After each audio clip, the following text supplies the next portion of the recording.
Hello बच्चों, कैसे हो? मस्त, बढ़िया, फर्स्ट क्लास, गुड। चलो, चलते हैं।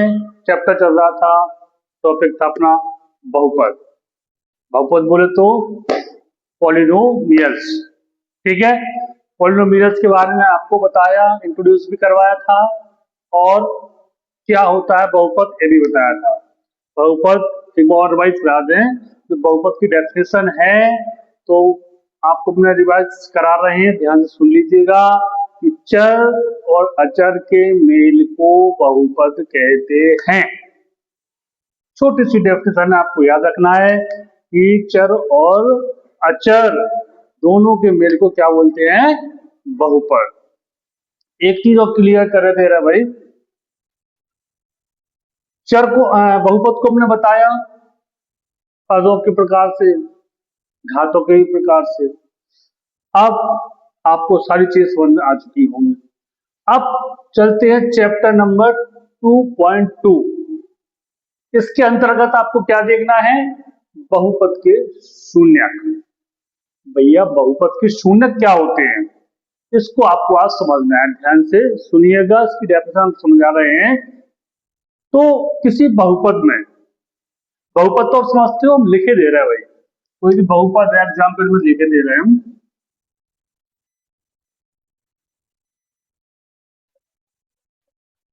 देखिएगा, चलो हमने एक एग्जाम्पल एक बहुपद डाल दिया है। तो आप देखिए, किसी भी बहुपद में चर की कोई ऐसी वैल्यू, भैया जी, किसी भी बहुपद में चर की एक ऐसी वैल्यू जो पूरे बहुपद का मान शून्य कर दे, जीरो कर दे, बहुपद का क्या कहलाएगी? शून्य। क्लियर हुआ?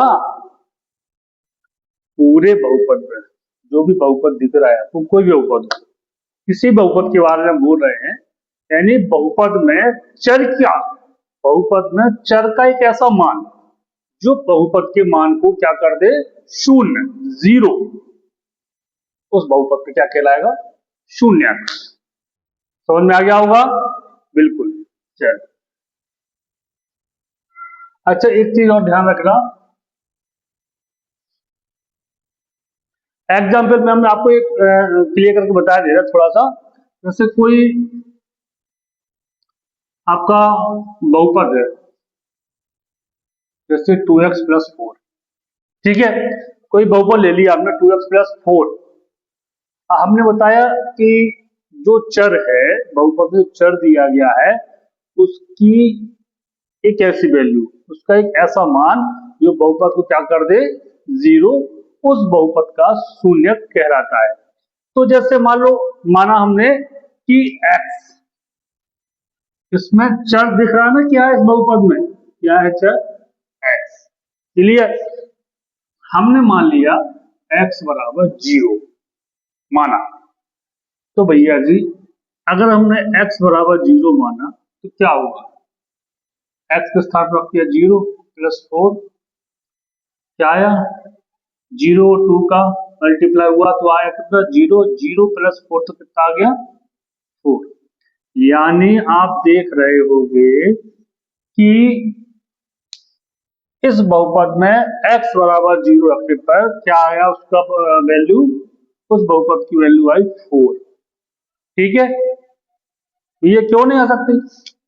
ये x बराबर 1 रख दो, ये रखना ही तो है, कोई भी चीज मान लो। जैसे हमने 1 मान लिया तो क्या आया? देखो, हमने 1 माना तो क्या आया? देखो, 2 इंटू एक्स के स्थान पर क्या दिया? 1+4, कितना आया? 2 एकम 2 और 4 2 6। कितना आ गया भैया? 6 आ गया कि नहीं आ गया? क्लियर? कोई भी चीज मानते जाओ,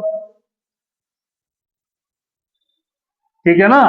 अब जैसे एक कोई एग्जाम्पल ले लो, जैसे हमने एक दूसरा एग्जाम्पल ले लिया, जो पहला एग्जाम्पल हो गया था, जैसे कोई दूसरा एग्जाम्पल, px, इसी को हम रख दिया -4। ठीक है भाई, अब इसमें आप जीरो रखते हो, x बराबर जीरो रखोगे तो कितनी आएगी इसकी वैल्यू? -4, है ना। मान लो हमने x बराबर 2 रख दिया, देखिए 2 रखा, कुछ भी रख सकते हैं आप, जो मान रख रहे हो वो उसका बहुपद कहलाएगा, ठीक है, उस बहुपद की वैल्यू आपने रख दिया क्या, x बराबर 2, 2 इंटू 2 माइनस 4, कितना है 2 इंटू 2 इंटू 4 पर माइनस 4 बराबर 0। यानी आप चर के अलग अलग मान पर बहुपद के अलग अलग मान निकाल सकते हैं, क्लियर। अब आप देख रहे होंगे हमने आपको बताया कि चर का ऐसा मान जो आपके बहुपद को क्या कर दे, का मान शून्य कर दे, 0 कर दे। तो आपने देखा होगा कि हमने x इक्वल 2 रखा इस एग्जाम्पल में, तो क्या आ गया, इस बहुपद का मान आ गया 0 यानी शून्य। यानी जो हमने डेफिनेशन बोली थी कि चर का एक ऐसा मान जो पूरे बहुपद के मान को क्या कर दे 0, उसका क्या कहलाएगा, शून्य। तो देखिएगा, तो इस बहुपद में आपने x बराबर 2 रखा है, तो क्या हुआ, तो पूरे इस बहुपद का मान क्या हो गया, शून्य। तो क्या हो गया इस बहुपद का शून्य, 2, क्लियर, समझ में आ गया। यानी x बराबर 2 रखने पे बहुपद का क्या मान कैसा निकल आया, शून्य यानी 0। तो हम कह सकते हैं बहुपद का शून्य क्या हो गया, 2, क्लियर, ओके। चलो बेटा, अब इसके बाद एक पॉइंट और आता है, द्विघात बहुपद के शून्यांकों और गुणांकों में संबंध, ठीक है। हमने आपको भी बहुपद के शून्यक के बारे में बता दिया है, अब आपको समझना है कि द्विघात बहुपद के शून्यांकों और गुणांकों में संबंध। अब द्विघात बहुत इंपोर्टेंट होता है बहुपद, ज्यादातर आपके सवालों में द्विघात बहुपद का ही यूज किया गया है, ठीक है, रैखिक बहुपद का बहुत कम यूज है। तो आपको समझना है द्विघात बहुपद, ठीक है। द्विघात बहुपद के शून्यक और गुणांकों में संबंध, तो हमने मान लीजिए कि बहुपद का व्यापक रूप आपको हमने बताया था एक बार, क्या होता है देखिए,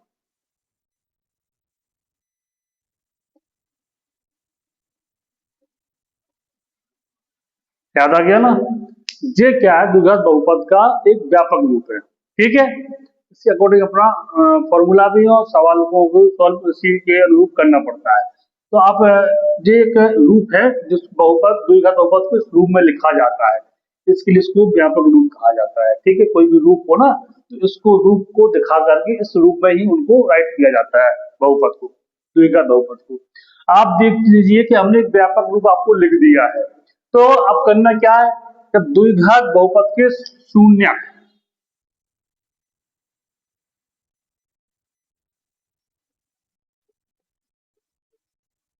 द्विघात बहुपद के शून्य क्या होंगे। अच्छा एक चीज, द्विघात बहुपद के शून्य कितने होते हैं, एक चीज और है, द्विघात बहुपद के शून्य जहां अधिकतर 2 ही होते हैं, ठीक है, कितने होते हैं, 2। अब माना था हमने व्यापक रूप आपका द्विघात बहुपद का दिख रहा है, तो इसके बाद हमने 2 शून्यक भी मानना है, तो अब शून्यक मानने के लिए अल्फाबेट का यूज नहीं कर सकते, एबीसी का, इसके लिए कोई अन्य वर्ड का यूज करना पड़ता है, तो हम करते हैं ग्रीक लैंग्वेज के वर्डों का यूज, यानी अल्फा बीटा गामा, ठीक है। द्विघात बहुपद के शून्यक कौन है, अल्फा और बीटा, जो ग्रीक लैंग्वेज से लिए गए, ठीक है बेटा। अब ये क्लियर हो गया कि द्विघात बहुपद का जो व्यापक रूप हमने आपको बताया, इसके हिसाब से द्विघात बहुपद के शून्य क्या माने गए, अल्फा और बीटा, क्लियर। तो अब इनमें 2 संबंध है, देखो 2 कंडीशन लगेगी, दोनों शून्यकों का योगफल यानी अल्फा प्लस बीटा बराबर क्या हो गया, माइनस बी यानी एक्स का गुणांक बटे ए, यानी एक्स स्क्वायर का गुणांक। ठीक है, एक कंडीशन समझ में आ गई आपको। एक कंडीशन यानी आपकी जी एक कंडीशन हो गई, इस कंडीशन पे आप सिद्ध कर सकते हो शून्यकों का मान उस बहुपद के लिए जीरो हो रहा है कि नहीं। और एक और कंडीशन लगती है, दोनों शून्यकों का गुणनफल बराबर सी का गुणांक, सॉरी सी, और अचर राशि का गुणांक, और एक्स स्क्वायर का गुणांक यानी ए। ठीक है, समझ में आ गया। दो कंडीशन लगी हैं, दो तरीके से आपको सिद्ध कर सकते हैं कि बहुपद के शून्यकों का मान जीरो है या नहीं। कितना आपको समझ में आ गया? ठीक है बच्चों, अभी हमने आपको शून्यकों और गुणांकों में संबंध के बारे में आपको बताया, समझ में भी आ गया होगा। अब चलते हैं इसके लास्ट पॉइंट पर। अब एक आखिरी पॉइंट बचा है, जब किसी बहुपद के शून्यकों का गुणनफल एवं योगफल दिया जाता है तो द्विघात बहुपद कैसे निकालते हैं। ठीक है, अब सीधा सीधा है, अगर गुणनफल और योगफल दिया गया तो उसके लिए एक फॉर्मूला है, वो लगाना है एक ही कंडीशन। तो फॉर्मूला क्या है, px बराबर के एक्स स्क्वायर प्लस दोनों शून्यकों का योगफल x प्लस दोनों शून्यकों का गुणनफल। समझ में आया बेटा? गुड, सीधा सीधा है। अब इससे आप क्या कर सकते हो, शून्यकों के गुणनफल और योगफल दिया गया हो तो एक आप बहुपद निकाल सकते हो, बहुपद। ठीक है, अब आपको लग रहा के क्या चीज है, तो भैया के कोई भी एक संख्या हो सकती है, लेकिन के स्थान पर आप जीरो नहीं कर सकते हो। के स्थान पर आप जीरो नहीं मान सकते हो, इसके अलावा कोई भी वास्तविक संख्या हो सकती है, कोई भी वास्तविक संख्या। समझ में आया? अब कोई वास्तविक संख्या यानी एक रख दीजिए, दो रख दीजिए, तीन रख दीजिए, आप कितनी भी रख दीजिए उतने आप इसके इस फॉर्मूला से आप उतने बहुपद इसके आप निकाल सकते हो। समझ में आ रहा ना? कोई भी गुणांक शून्यकों का, बहुपद के शून्यकों का गुणनफल या योगफल दिया जाता है तो सीधा सीधा एक फॉर्मूला है, इसके फॉर्मूला में मान रखने पर आप सीधा सीधा बहुपद निकाल सकते हो और के स्थान पर कोई भी वास्तविक संख्या रख करके कितने बहुपद के मान आप निकाल सकते हैं इस फॉर्मूले से। ठीक है, आपको समझ में तो आ गया ना होगा, क्लियर हो गया सब कुछ? हाँ, तो हमारा कहने का मतलब ये है कि आप तरीके से समझते रहो, वीडियो को बार बार देखते रहो। शुरू शुरू में लगता है यार क्या बहुपद है, क्या चार, लेकिन हमने सब चीजों को एक एक करके अच्छी तरीके से आपको समझाने की कोशिश की और आपको समझ में भी आया होगा। अगर नहीं आया हो तो एक बार और रिपीट करके देख लीजिएगा, तो उसी बार में आ जाएगा। कोई भी चीज पहली बार देखते हो तो लगता है मन में यार क्या है, कैसे बहुपद बनेगा, क्या चार क्या अचर क्या कर रहे हैं सर, इसका मेल हो रहा, समझ में नहीं आ रहा कुछ। लेकिन ऐसा नहीं है, आप उसको बार बार देखोगे तो आपको समझ में आएगा। उसको बिल्कुल डीप जा करके देखो, जितना हम समझा रहे हैं मेन पॉइंट समझा रहे हैं कि जो आपको समझ में आ जाए, बिल्कुल आपको समझ में आ भी रहे होंगे। और आपका जैसे 2.1 चैप्टर हमने करवाया, बहुत अच्छी तरीके से समझ में आ चुका होगा। अब नेक्स्ट वीडियो में हम 2.2 की जो एक्सरसाइज है उसको सॉल्व करवाएंगे, वो भी आपको 100% समझ में भी आएगी।